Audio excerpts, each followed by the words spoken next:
Oh shit, not good. I'm feeling like we're calling, could I feel the sun?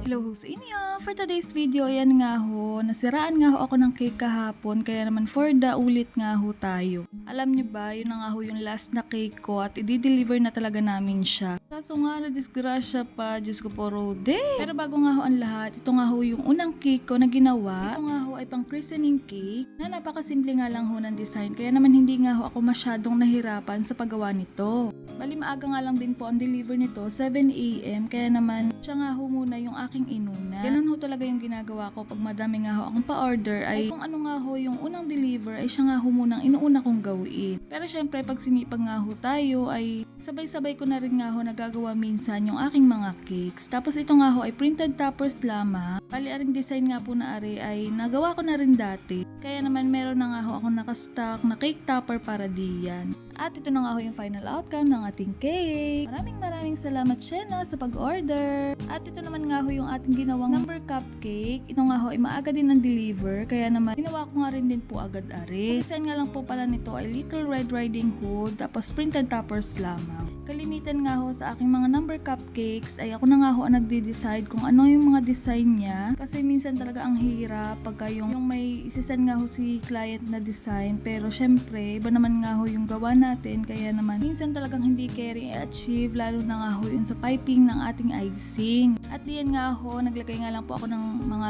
dragé. Syempre, palagi po yan para pandagdag ganda sa ating cake. At tari na nga yung final outcome ng ating number cupcake. Thank you po palagi Ma'am Rochelle sa pag-order. At ito po yung ating patatlong cake. Ari nga ho ay mini 2-tier cake. At ang size nga ho ng ating mini 2-tier cake ay 7x4 at saka 4x4 yun top. Dati talaga ay wala nga ho akong ino-offer na ganito, kaso may mga clients nga ho ako na tatanong talaga kung may mas maliit bang 2-tier cake at mas affordable syempre. Kaya naman sabi ko, di naman nga ho yung size niya, kaya naman for the go tayo para pandagdag syempre sa ating benta. Syempre unang-una yan sa marketing strategy na gagawin natin, kung ano nga yung hinahanap ni client, ay syempre kailangan nating i-consider yan. Pero sa kabilang banda ay hindi rin nga pwede na every time na magre-request si client ay for the go din tayo. Syempre kailangan din nating isipin kung yung nire-request ba ni client ay makakatulong ba sa pag-unlad ng ating negosyo. Minsan kasi may mga customer talaga tayong matatagpuan na talaga kulang na nga lang ho ay hingin yung ating produkto. Syempre sa part natin bilang tayo nga ho yung nagagawa, ay alam natin kung worth it ba yung nire-request ni client dun sa ating product na ino-offer.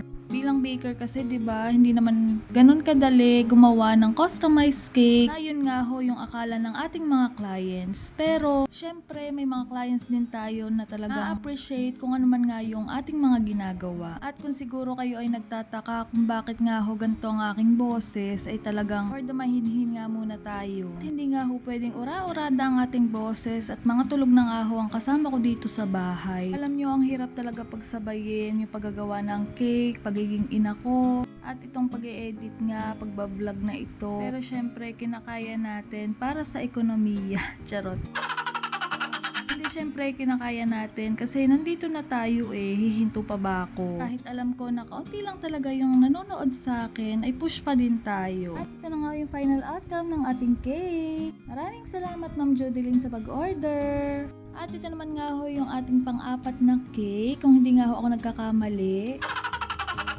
Ari nga ho ay unicorn theme cake, tapos may kasama siyang 1 dozen of cupcakes, tsaka number cupcake. Bali yung aking number cupcake nga po pala ay hindi kagaya nung sa iba na 12 pieces din. Bali ari nga ho ay 10 pieces lang kasi pag 12 pieces nga po yung ginamit ko ay hindi na nga ho siya kakasya sa board. At ang size nga po na ginagamit kong board dito ay 10x40. Tapos nga ho, pag nga ho ako ay nagagawa ng cake tapos may kasamang 1 dozen of cupcakes ay sinasabay ko na nga ho siya sa paglalagay ng frosting. Kasi minsan may natitira talagang icing, kaya naman mas okay pagka isasabay na nga ho natin ang ating mga cupcakes. Alam nyo ba, nung araw nga pong ito ay napaka-clumsy ko. Halos lahat lahat nga ho ng gamit na nahahawakan ko ay talagang nalalaglag.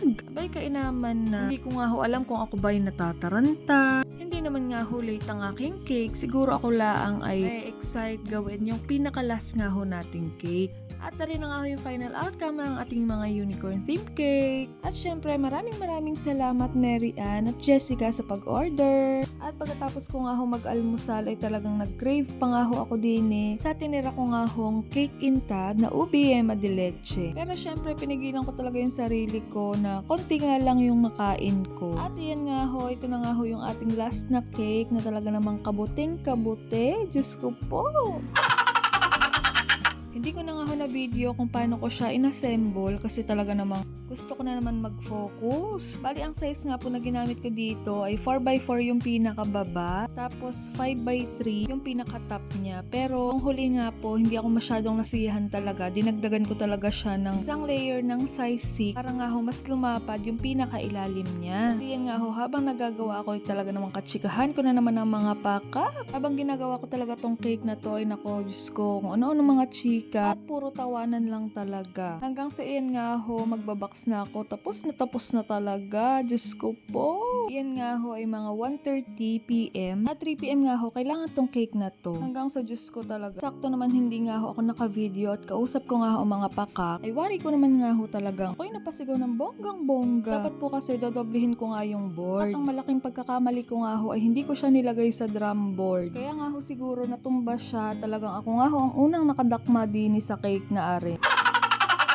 Kaya for the ulit talaga tayo. Inulit ko talaga ng buo. At ayun nga ho, buti umabot sa oras. At na-deliver na nga ho namin dyan sa Superbike. Salamat Mamiya sa pag-order. At kami nga ho ay sumaglit din sa Savoy para bumili nga ho nitong artificial flowers na ito. At yun lang for today's video. Bye-bye!